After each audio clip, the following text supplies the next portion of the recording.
Il est de ces voyages dont on ne sait pas trop quoi attendre, ni les rencontres qu'ils apporteront, ni ce qu'ils feront de vous. Des voyages que vous devez faire sans nécessairement savoir pourquoi et qui vous consument de l'intérieur et ne vous laissent pas vraiment le choix. On se présente. On est l'équipage de Sabali Expédition. Voici Yegor, scientifique spécialisé en foresterie tropicale, et moi c'est Marlène, chef de projet et chargée de plaidoyer dans le secteur humanitaire. Tous les deux, on a toujours été mordus d'aventure, et les grands espaces où on se sent tout petit exercent sur nous un pouvoir assez magnétique. On a grandi en ville, où tout est fait par l'humain, pour l'humain, à profusion, en perfusion. On aime l'idée d'être mis face à face avec la nature brute, non domestiquée, celle qui nous plaque au visage et nous remet un peu à notre place finalement. On sait aussi que dans un monde où l'urgence climatique et l'inaction globale sont sur toutes les lèvres, cette nature est vouée à changer, et nous avec. Comme beaucoup, on aimerait pourtant trouver des solutions, des voies d'espoir, des idées d'alternatives, de quoi ne pas baisser les bras et continuer à défendre le vivant. C'est pourquoi il y a 2 ans, on a décidé de tout plaquer pour se lancer dans une aventure un peu folle. Sans savoir naviguer, on s'est mis au défi de partir autour du monde à bord d'un voilier, d'apprendre le vent et les courants et de viser le large de notre étrave. L'océan, cet écosystème mystérieux, sous-exploré mais surexploité, berceau de toute vie sur Terre, nous fascine et on veut aller le découvrir de plus près. On veut aussi apprendre à vivre de manière un peu différente, ralentir, consommer moins. Tout au long de la route, on souhaite partir à la rencontre des gens de la mer et d'acteurs de la conservation inspirants pour qu'ils nous parlent de leurs combats, de leurs projets et de leur réalité quotidienne. On se creuse la tête sur notre première destination et après des mois de réflexion, on se décide finalement à partir à la découverte des mangroves d'Afrique de l'Ouest, là où le sel de la mer rencontre les racines de la terre.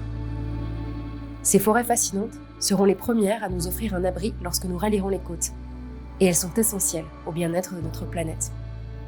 Étant l'un des écosystèmes les plus productifs au monde, elles permettent à de nombreuses espèces de s'y reproduire, et elles protègent nos côtes de l'érosion, des tempêtes et des tsunamis.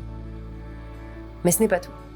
Elles filtrent aussi la pollution de l'eau et permettent aux humains de se nourrir et de se protéger depuis toujours.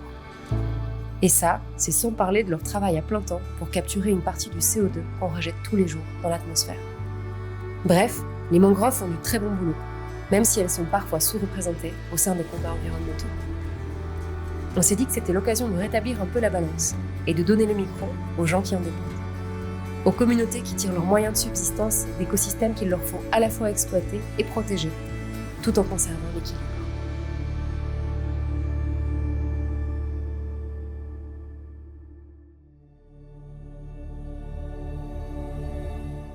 Pour se lancer dans le projet, on achète Sabali, un vieux voilier de 40 ans qui a bien besoin d'un coup de neuf. C'est l'occasion pour nous de potasser, d'apprendre à bricoler et de découvrir le monde fascinant des bateaux et de la navigation. Après 15 mois de chantier intense, vient le jour de prendre le grand départ du haut de notre coque de noix qui part assaillir le flot de latitude en latitude.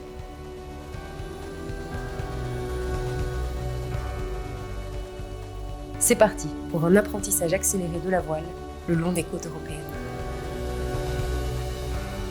Les premières semaines de navigation ne sont pas de tout repos et la courbe d'apprentissage est sévère pour les novices que nous sommes.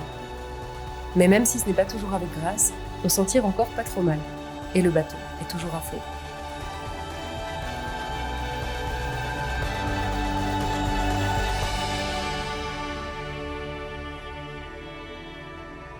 Après 3 mois de navigation, on s'apprête à atterrir à Lanzarote, dernière escale avant notre traversée vers Dakar.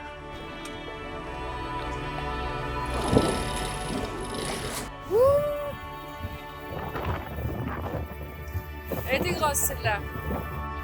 L'aventure, la vraie, va commencer maintenant. Bon, comment tu te sens ? Comme un jour d'examen. Allez, ça va aller. C'est parti pour le Sénégal. C'est parti pour le Sénégal. Voilà, force et honneur. Ouais, pleine forme. Il fait beau. On n'a plus trop de vent. Donc c'est bon, ça va bien se passer. C'est parti pour le Sénégal. On a 1000 milles nautiques à parcourir en mer. Perdre la terre de vue vous met dans un état étrange.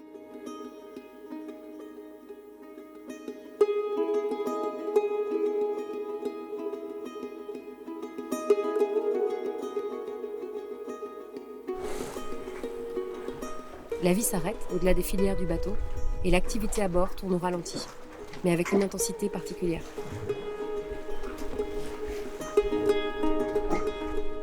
Hop là, dernier pavillon européen. Ah bon, un petit bout de temps, on espère en tout cas. Tout se simplifie, mais tout devient vital.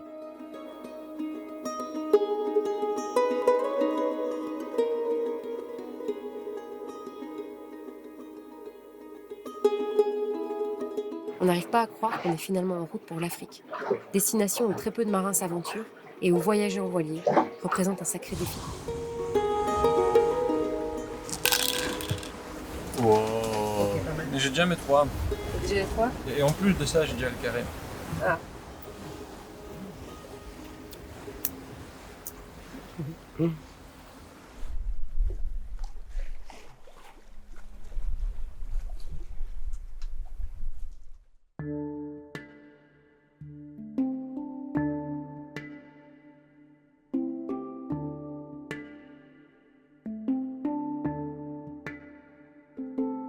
On s'apprête à passer au large des côtes mauritaniennes après 4 jours de navigation depuis Lanzarote. Alors, on nous avait dit qu'il y avait potentiellement des incidents de piraterie dans la région. C'est pas si c'est vrai, c'est très difficile d'avoir des informations à jour évidemment là-dessus. Mais voilà, dans le doute, on va quand même mettre en place quelques règles de sécurité à bord. Mais on se retrouvera demain matin sans aucun incident à déplorer, sans aucune aventure à raconter. Et ce sera très bien comme ça.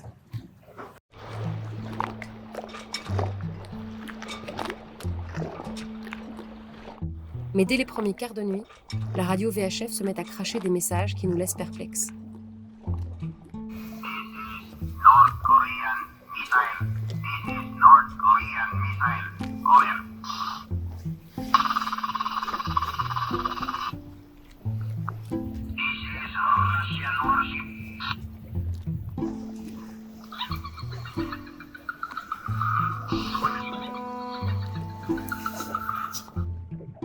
Malgré ces drôles de messages sur la chaîne de détresse de notre radio, d'ordinaire réservée aux appels urgents, on ne rencontre ni pirates, ni vaisseau amiral russe, ni missiles coréens cette nuit-là. On arrive dans quelques heures au Sénégal. Demain ou après-demain, ça dépend de comment on marche maintenant, si on va droit vers la destination ou si on tire encore de bord. C'est le vent qui décidera. On a quoi? On a déjà fait 5-6 nuits de cœur? Je sais plus, j'ai perdu le compte, je t'avoue.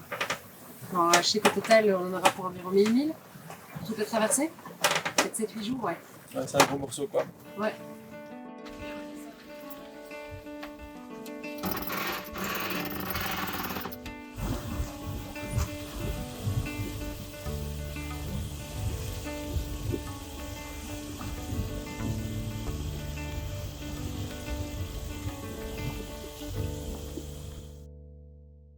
Lorsqu'on aperçoit enfin les côtes de Dakar qui se dessinent dans la brume, on ressent une joie indescriptible. On n'en revient pas trop. On est arrivé au Sénégal à la voile.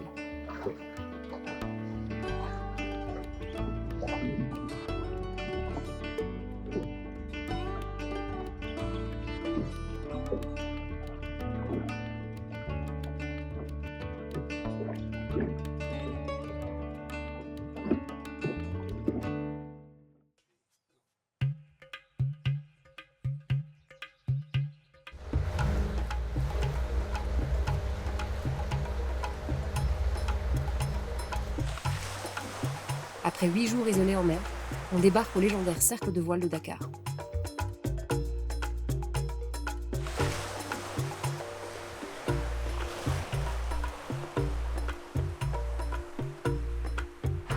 Le contraste de bruit et de couleurs offert par la cohue de la capitale nous laisse sans voix.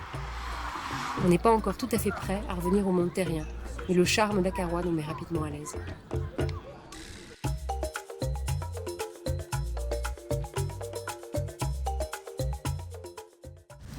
Bon, c'est parti pour l'avitaillement en eau et en fuel du bateau. C'est toute une aventure ici. Tout ça à aller remplir.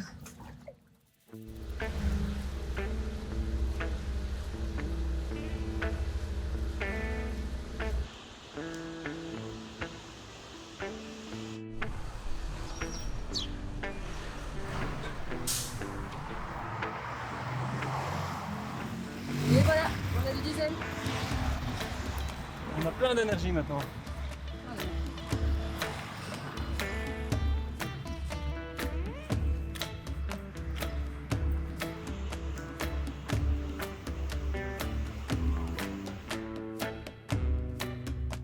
Les tâches les plus simples peuvent parfois prendre une journée entière quand on vit sur un bateau.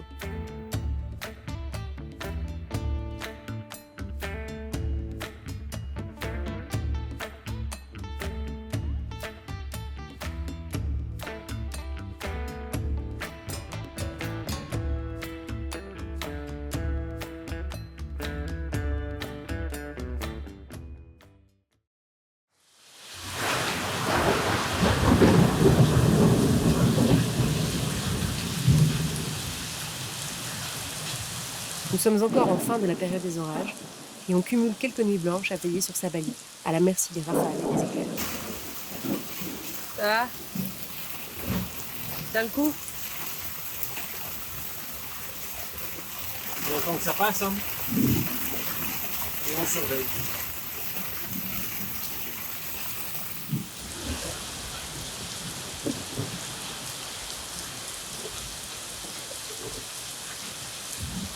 On attendra que le ciel se calme pour reprendre la route.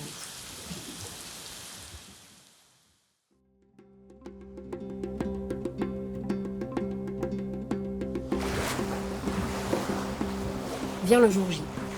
On hisse enfin les voiles vers le delta du Ciné-Saloum pour notre première rencontre avec la mangrove depuis le début du voyage. On en aura pour une nuit de navigation à éviter les chalutiers et les pirogues qui crient de leur route. Le jour commence à tomber, il y a pas mal de pirogues dans la région, donc il faut vraiment tourner au large. Et il n'y a pas assez de vent pour faire ça bien tout seul. Donc voilà, on s'aide un peu avec la mécanique.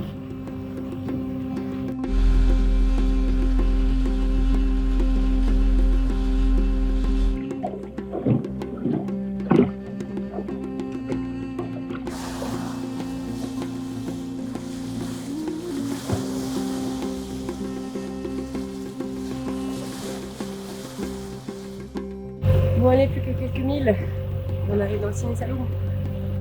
Des bancs de sable mal cartographiés et des bouées de pêcheurs testent notre vigilance jusqu'aux portes de l'estuaire. L'atmosphère est tout de suite envoûtante. On est enfin au cœur de la mangrove, après avoir parcouru tout ce chemin. Le calme plat du fleuve contraste avec les dernières semaines frénétiques passées au cœur de la capitale.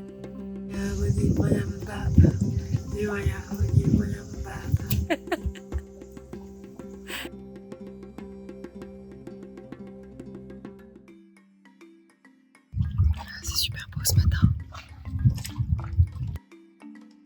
On découvre un tout nouvel univers, niché au cœur des Bollons, nom donné aux bras de fleuves salés dans la région. Les oiseaux migrateurs flirtent avec la cime des palétuviers qui jalonnent la route, leurs racines baignant nonchalamment dans l'eau salée. Nous remontons la rivière vers l'est pour atteindre notre point de chute, au creux du fleuve. Tu viens le coup avec la chaleur? On s'accroche. Mais là honnêtement, avec Sineux dans la face, ça va beaucoup mieux. Tout à l'heure, lever le petit doigt, ça me faisait déjà transpirer 3 litres. Donc, je suis un enfant du Nord. Attention à gauche! Malgré les courants, on parvient à éviter de se prendre l'hélice dans les filets de pêche qui jalonnent la route.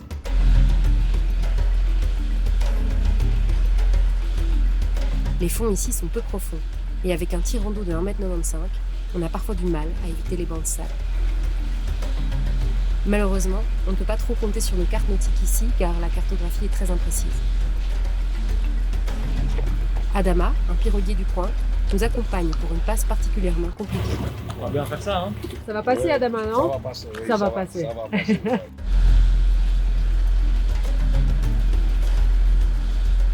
Il y a à peu près 15 minutes, eh bien, on a touché le fond, littéralement. On s'est enlisé dans le sable, là, dans un banc un peu plus haut, c'est notre faute. On a pris trop court l'entrée du Bollon. Mais donc voilà, là on s'est dépatouillé de ce banc de sable grâce à notre petit dinghy et son petit moteur de 2,5 chevaux. Merci au dinghy de nous avoir sauvés. Non, on a un peu galéré. On n'est pas encore au bout de nos peines et les bancs de sable remontent sans arrêt chatouiller notre quille en nous filant à chaque fois de belles sueurs froides. On recule. En 9, ouais, c'est bon, on remonte. On va éviter de se coincer 2 fois. Hein.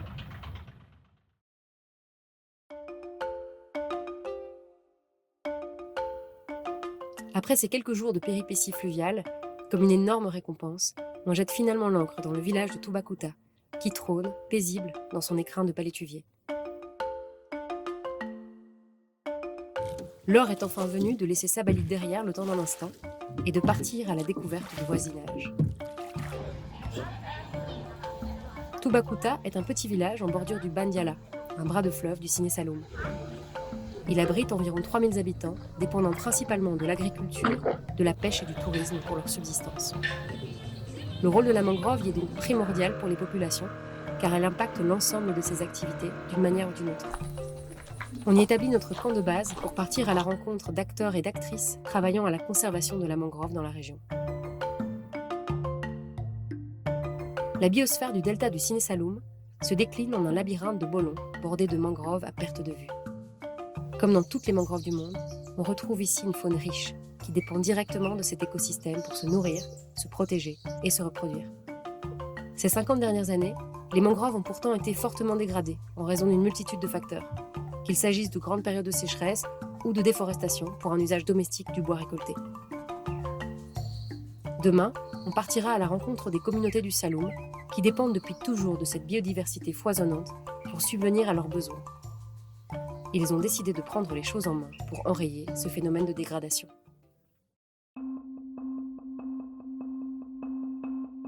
Notre première rencontre a lieu au cœur de la mangrove, dans le petit village de Menaba.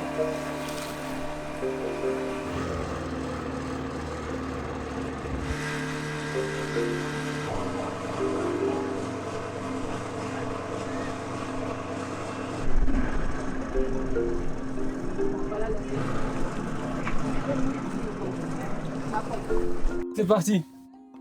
Voilà, quelle force.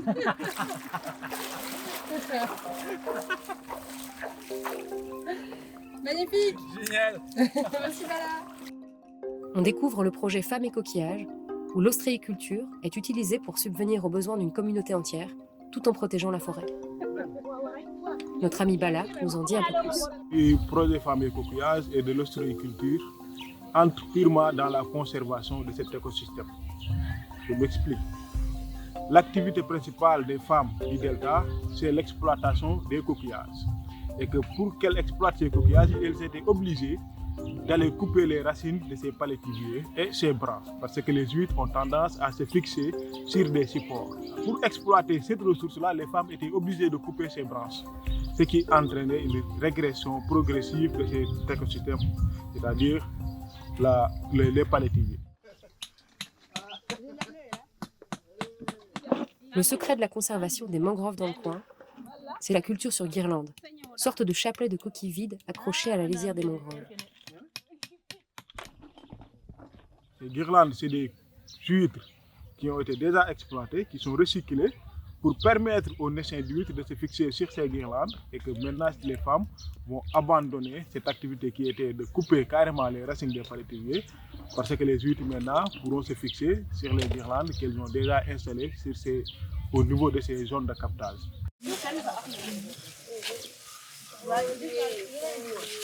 Peut-être tu gardes les chaussettes. Les chaussettes ? Les chaussettes, je vais les enlever aussi. C'est bon? Et c'est bon, on peut y aller. C'est parti.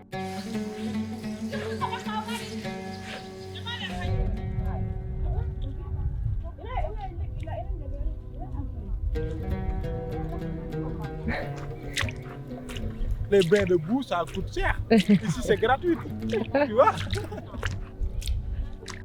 Et on rentre dans la mangrove.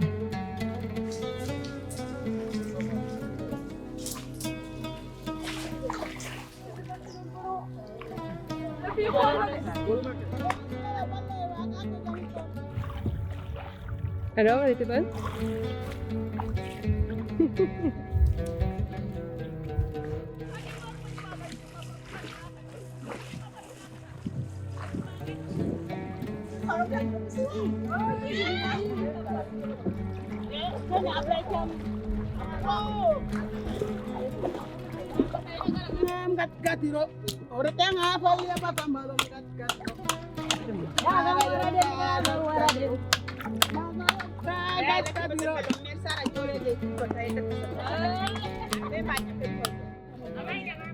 ñun bu njëkk boobu xamuñu luy yarum yoxos dañ doon ku ci nekk bu xëyee rek da ngay jël sa jaasi dugg si mangrove bi di gor di in boo ñëwee baxal jaay am si tuuti ñu dem ba gisatuñu dara sax si mangrove bi da ngay dem bu sori doo am lu bari bokk na ci tamit dañuy aarale mangrove bi da tey gis nga fu ñu placé guirlande yi ñu raw rek benn mangrove ndax fii kenn dootu fi jaar gor te mangrove bi day gën a naat fu ñëwee fi nga xam ne foofu la ñuy installé guirlande yi ñoom si seen bopp bu ñu gëstoo gis fu ñuy installé guirlande yi ñu raw naat fi nga xam ne defuñu ko ay guirlande kon yaakaar na fi mu ne dañuy aar suñu bopp di aar mangrove.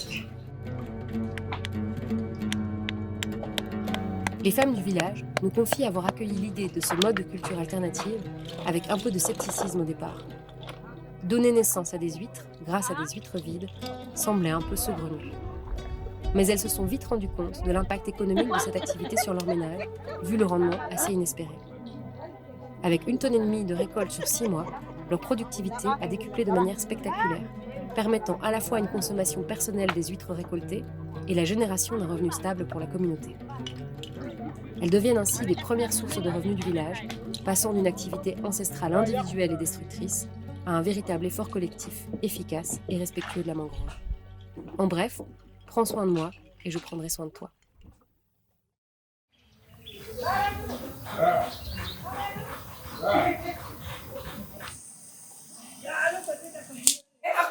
Bon, tu me donnes ma tenue à moi.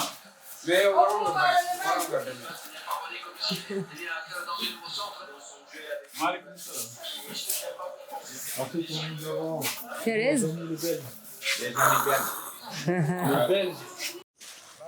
Dans les jours qui suivent, on découvre une autre pratique traditionnelle qui vise à protéger les mangroves tout en dégageant des revenus. C'est bon? On peut y aller? C'est parti. Baroum, apiculteur dans le village de Dassilame-Serrer, nous parle avec passion de ses abeilles.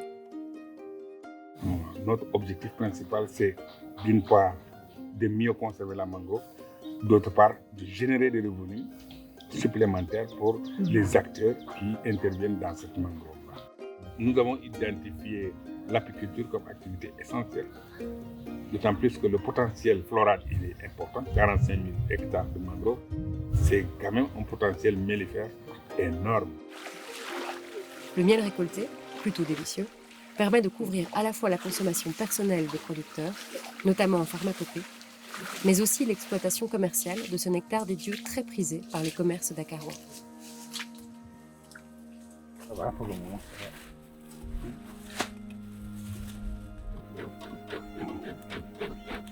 Mais ce n'est pas tout. Les abeilles présentent d'autres avantages assez surprenants. Traditionnellement, la dégradation de la mangrove passait par les coupes sauvages liées un peu au bois de chauffe ou au bois de service.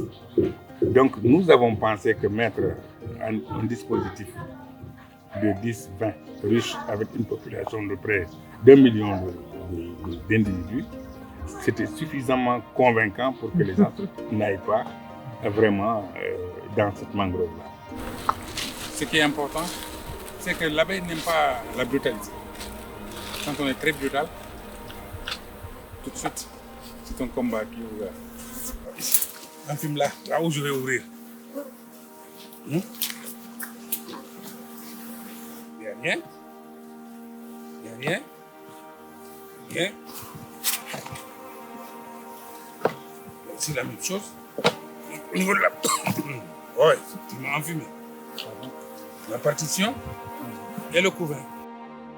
Au-delà de leur qualité de guerrières, les abeilles du Saloum jouent aussi un rôle de pollinisateur important pour les mangroves, mais également pour les arbres continentaux et l'agriculture avoisinante.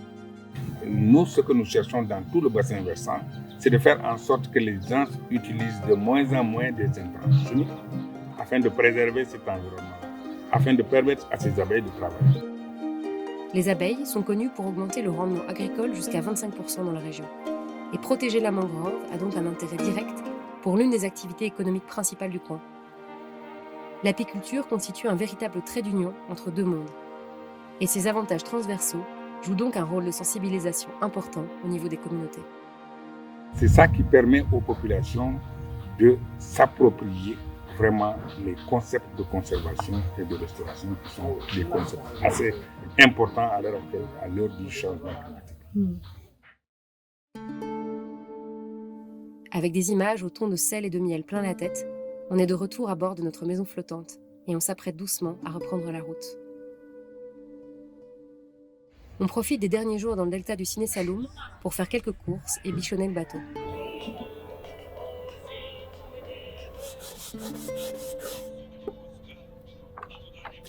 Tant qu'on est là, on fait même une ou deux améliorations à bord à l'aide d'artisans du coin.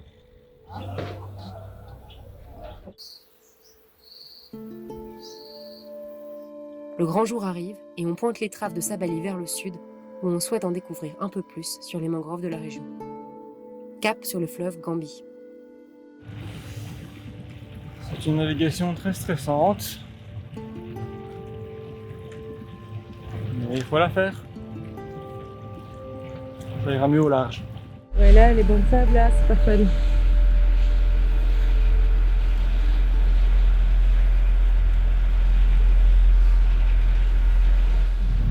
On était sur le point de s'engager dans un ballon qui visiblement, d'après les cartes, est plus profond que le deuxième, mais en réalité c'est tout le contraire. Donc là c'est un piroguier local qui va nous ouvrir le chemin. C'est un peu plus rassurant.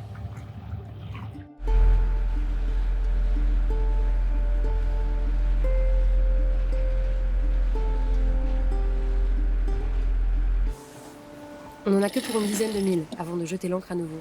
Mais on redéploie quand même notre phoque sous une faible brise, et cela nous procure la sensation d'une énorme bouffée d'air, après plusieurs semaines passées dans la chaleur immobile du Saloum.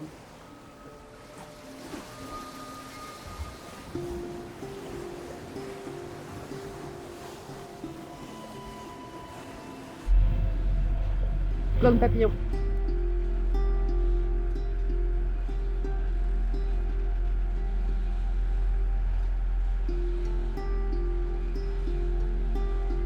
On débarque à Banjul, il y a plein de papillons, il y a plein de gros bateaux, et surtout, il y a plein d'épaves.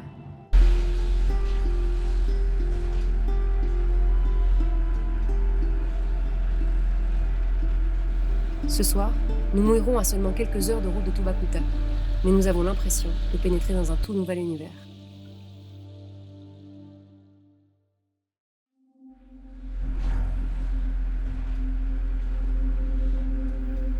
D'ici quelques semaines, nous quitterons l'Afrique de l'Ouest pour entreprendre un nouveau chapitre de l'aventure. Avec notre maison flottante, on se prépare doucement à traverser l'océan Atlantique pour aller explorer les mangroves de l'autre côté. On décide de laisser le bateau dans la baie de Lamine, où il pourra se reposer un peu avant son grand périple.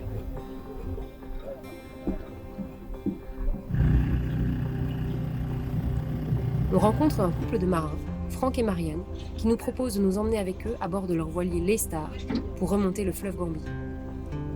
On a déjà pris plusieurs rendez-vous dans le nord du pays pour voir comment deux nations voisines gèrent la même mangrove, séparées par une frontière invisible.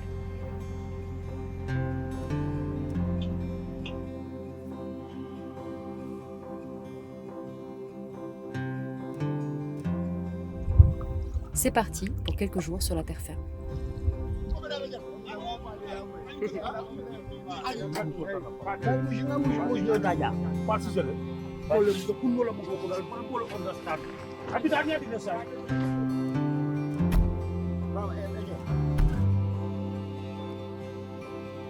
On démarre notre expédition gambienne en rencontrant deux chefs de village du parc national du Niumi, qui occupent la bande côtière dans le sud du Siné Saloum. Ils nous parlent de leurs efforts pour protéger cette forêt, dont ils dépendent depuis toujours.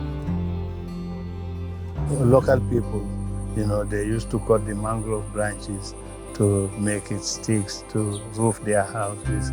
That was a very big effect on the mangrove growth before.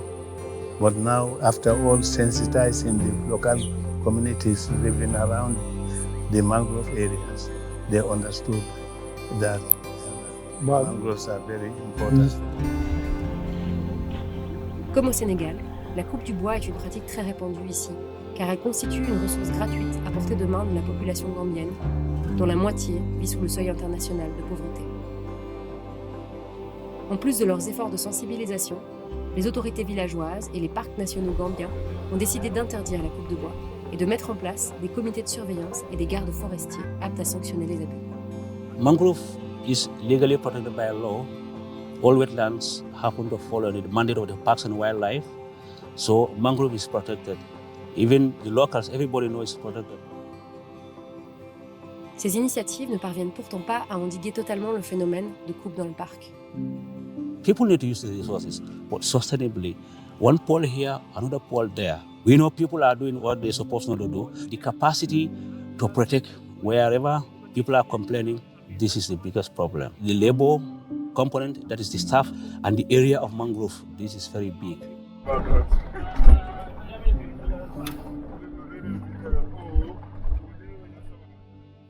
On poursuit notre route pour partir à la rencontre de Mam Samba, directeur d'une ONG locale, qui constate également à regret le manque de ressources disponibles quand il s'agit de conservation. You do not have adequate human resource to patrol or to monitor the activities happening in that area. It's 15 years I've not seen the director of Parks and Wildlife. Coming to visit to see what is happening here. They will always tell you that the resources are limited. On apprend que les réglementations gambiennes en la matière sont globalement moins strictes que celles de leurs voisins. Et la perméabilité des frontières quand il s'agit de trafic de bois génère parfois un sentiment d'injustice. There was a limited focus on mangrove restoration in the Gambia. Not only are people living within the mangrove area that are exploiting the mangroves. We've even seen people coming from across the border to exploit the mangrove, cutting down some of the mangroves to take them back across the border.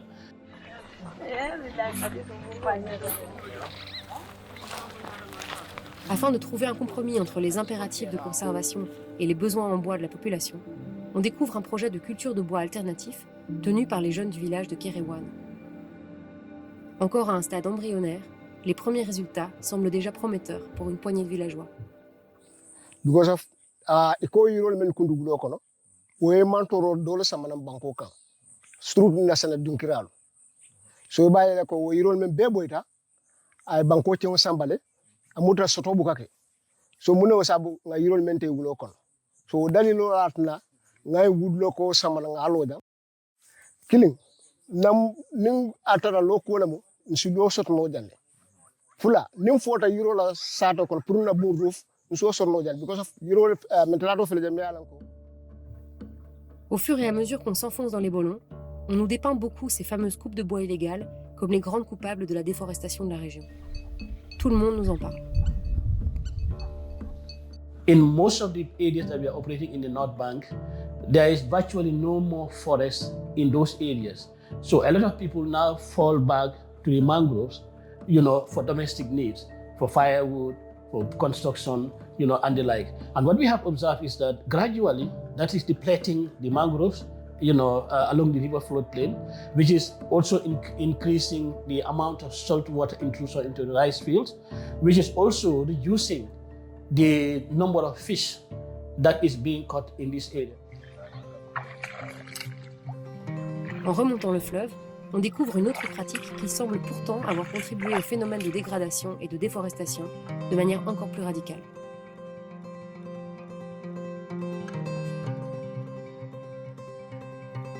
Depuis le fleuve, on croirait un instant glisser à travers une forêt dense de mangroves, imperturbable. Mais quand on prend un peu de hauteur, on se rend compte que derrière une maigre rangée d'arbres s'étalent des kilomètres de terrain désormais agricole. The difficult part of protecting the mangrove or restoration of the mangrove is the fact that we are dealing with a very poor population. We depend a lot on rice as our main staple food. Traditionnellement, les rizières ne sont pas installées dans la mangrove car l'acidité des vasières de palétuvier est complexe à gérer pour la croissance du riz. Mais une compétition accrue pour l'acquisition de terres agricoles a poussé les fermiers à repenser leurs pratiques.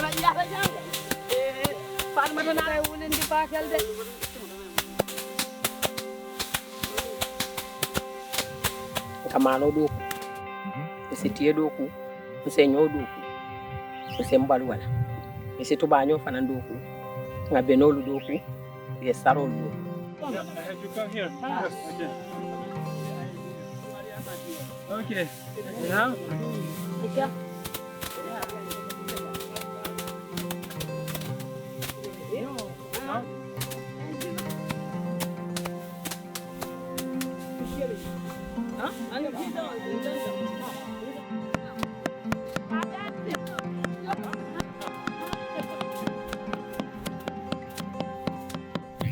Katu manko nate jang ko be sellankat bane manko tutu ko buka selenka fawante o fana be ko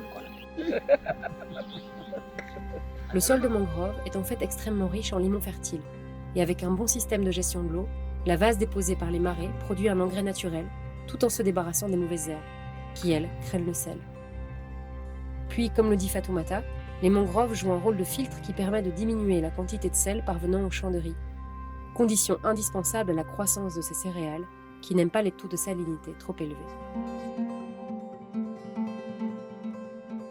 Dans des paysages à couper le souffle, on découvre ces rizières protégées par un barrage naturel de mangroves, où les besoins agricoles et la protection de l'écosystème semblent trouver un équilibre.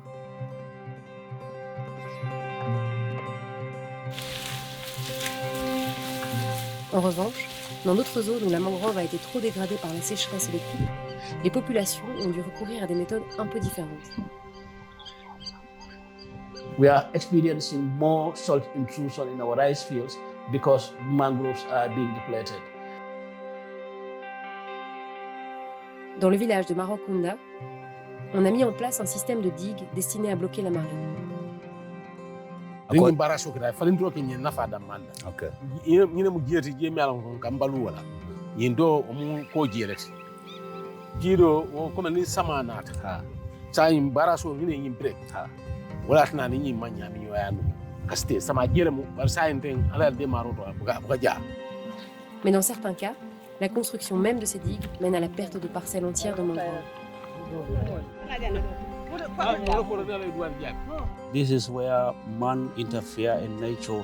People build dikes to have more places to cultivate rice, but without realizing if the salt water didn't move, the fresh water evaporates and there is hypersalinity. And in the end, you block the flow of water that mangrove benefits. Mangrove dies, you have a problem. On se rend compte qu'on se mord un peu la queue, car on construit des digues pour pallier la disparition des mangroves et nourrir les communautés locales, mais en même temps, ces digues empêchent la mangrove de se régénérer et leur érosion progressive met à la fois les forêts et les récoltes en danger. Bref, c'est un sacré casse-tête.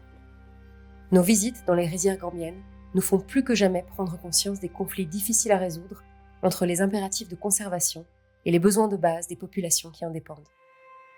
Certains secteurs d'activité souffrent d'autant plus de ces dégradations qu'ils ne peuvent absolument rien faire à leur niveau pour changer la donne.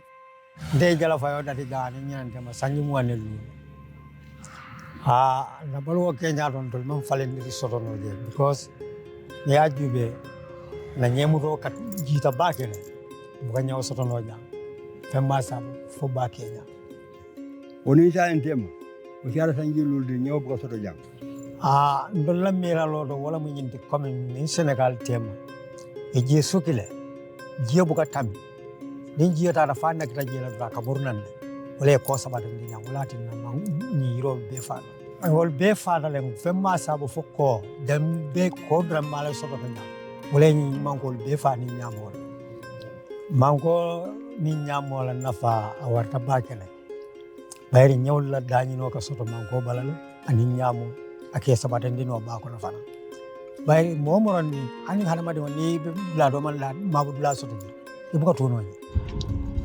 Hieron remonte des filets bien vides dont ces grands projets d'infrastructure ne tiennent pas compte lorsqu'ils entravent les flux d'eau régionaux. Très conscients de l'impact des mangroves sur leur première source d'alimentation, ces pêcheurs ont tout essayé pour ramener le poisson dans les eaux du village.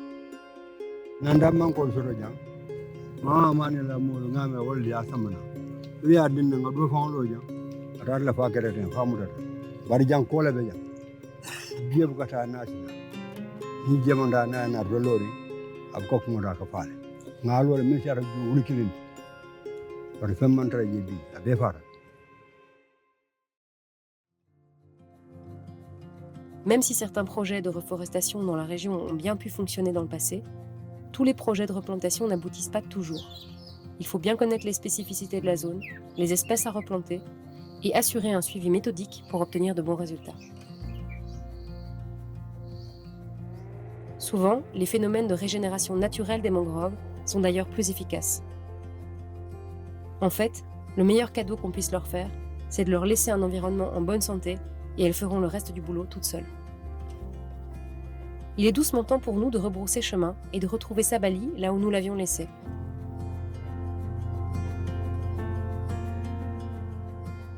Pendant quelques jours encore, nous préparerons le bateau au cœur des palétuviers avant de reprendre la route de l'océan. Prochaine étape, traverser l'Atlantique. Oh, c'est ça. Qu'est-ce que tu vas faire aujourd'hui? Changer l'impeller.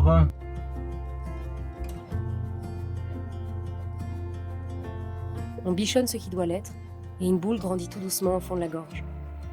D'ici quelques jours, on sera entouré d'eau et d'horizon à perte de vue.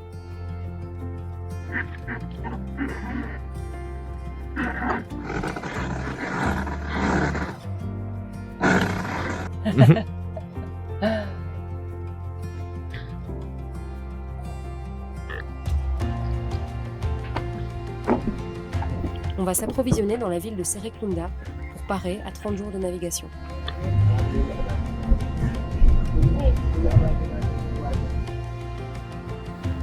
L'agitation de la ville nous semble un peu hors sol, après des semaines passées à quelques kilomètres de là seulement, auprès des populations du fleuve dont la réalité est si différente.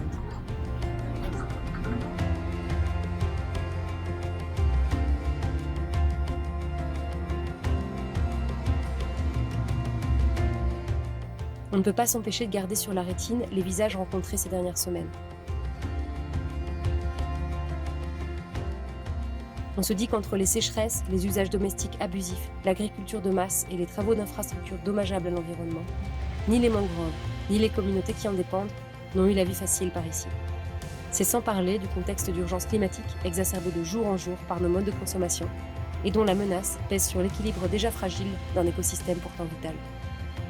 Malgré tous ces défis, les peuples des Bolons nous démontrent une résilience à toute épreuve et une volonté de préserver le cocon vert qui les protège depuis toujours. Toutes et tous savent qu'au fond, ils ne sont qu'enfants des racines salées qui les nourrissent, les abritent et les protègent du courroux de la mer. À nous maintenant d'oser quitter cet écrin fragile mais bouillonnant de vie pour faire face à l'océan, du haut de la houle et partir raconter leur histoire.